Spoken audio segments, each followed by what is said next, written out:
Captain Traoré turns Burkina Faso's gold into an $18 billion powerhouse. In the heart of West Africa, a young soldier rose not with greed, but with fire in his heart.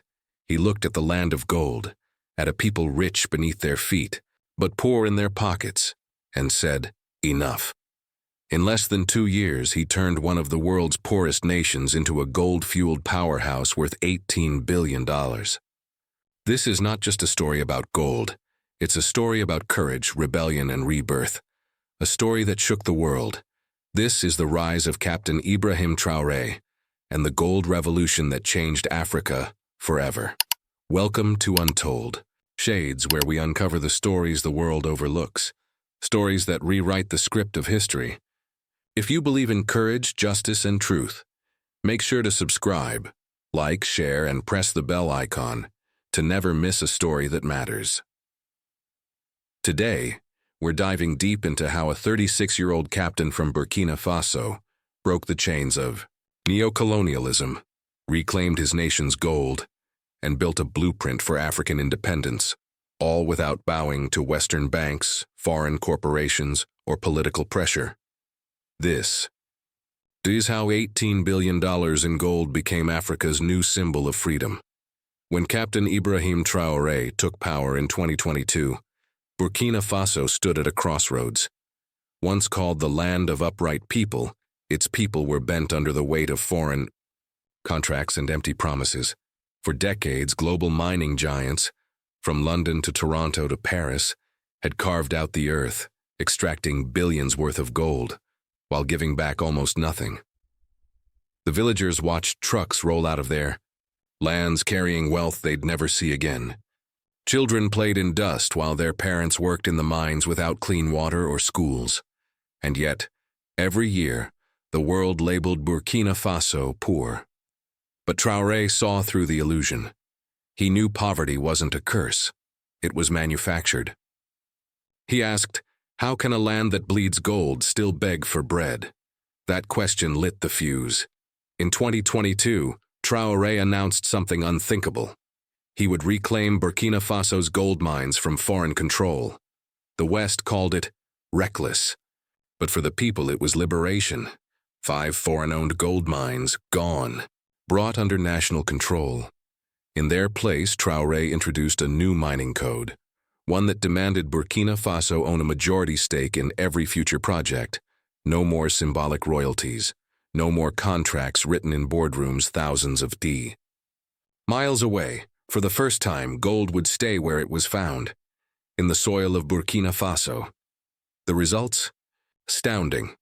By 2024, gold revenues had surged past $18 billion, filling national reserves, funding schools, hospitals, and infrastructure, all without a single loan from the IMF or World Bank. This was economic revolution. And the world took notice. But Traoré's vision didn't end with gold. He understood that exporting raw gold still kept Africa trapped. So he launched Burkina Faso's first national gold refinery, capable of processing 400 kilograms of gold every day. No longer would the nation send its raw wealth abroad for others to profit. Now, the value stayed home, refined, priced, and branded by Burkina Faso itself. And this was only the beginning. From gold to food, Traoré's new factories began processing tomatoes, rice, and cotton.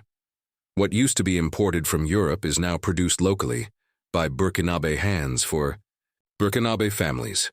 He said, a nation that begs for food will always be hungry, but a nation that builds, eats forever. Solar farms lit up new cities. Hydroelectric projects powered villages that had been dark for decades. For the first time in generations, the people saw lights. Not from aid, but from their own gold. As Burkina Faso rose, its neighbors took notice. Mali, Niger, Guinea, each inspired by the same fire, the dream of resource independence. Together they formed the Alliance of Sahel States, a union built not on Western aid but on shared sovereignty.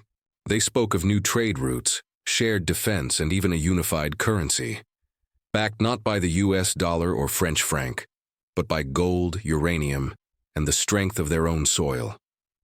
To Western powers, this was alarming. To Africans, it was liberation. For decades, Africa had exported wealth and imported debt, but Traoré's new model flipped the script. Produce, refine, own, repeat. And across the continent, a quiet revolution began. The global reaction was swift. Financial media warned of economic instability. Foreign investors called Traoré radical. Some even whispered about sanctions, but the young captain didn't flinch. He declared, "Real instability comes from hungry citizens, not from scaring investors." His message echoed from New York to Nairobi. What the world called rebellion, he called justice. And for millions of Africans, it was hope, the proof that sovereignty wasn't a dream. Burkina Faso's gold revolution isn't just about wealth. It's about rewriting the destiny of a continent long told it couldn't stand on its own. From $18 billion in gold to new industries, schools, and hospitals, every ounce mined now shines with the spirit of independence. Captain Traoré didn't just dig up gold. He unearthed dignity. And that, perhaps, is Africa's greatest treasure of all. If this story moved you, don't let it fade away. Share it with your friends. Comment your thoughts below, and join the revolution of truth by subscribing to Untold Shades, where every story reveals the power the world tried to hide. Like, share, subscribe, and press the bell. Because history isn't over, it's just beginning.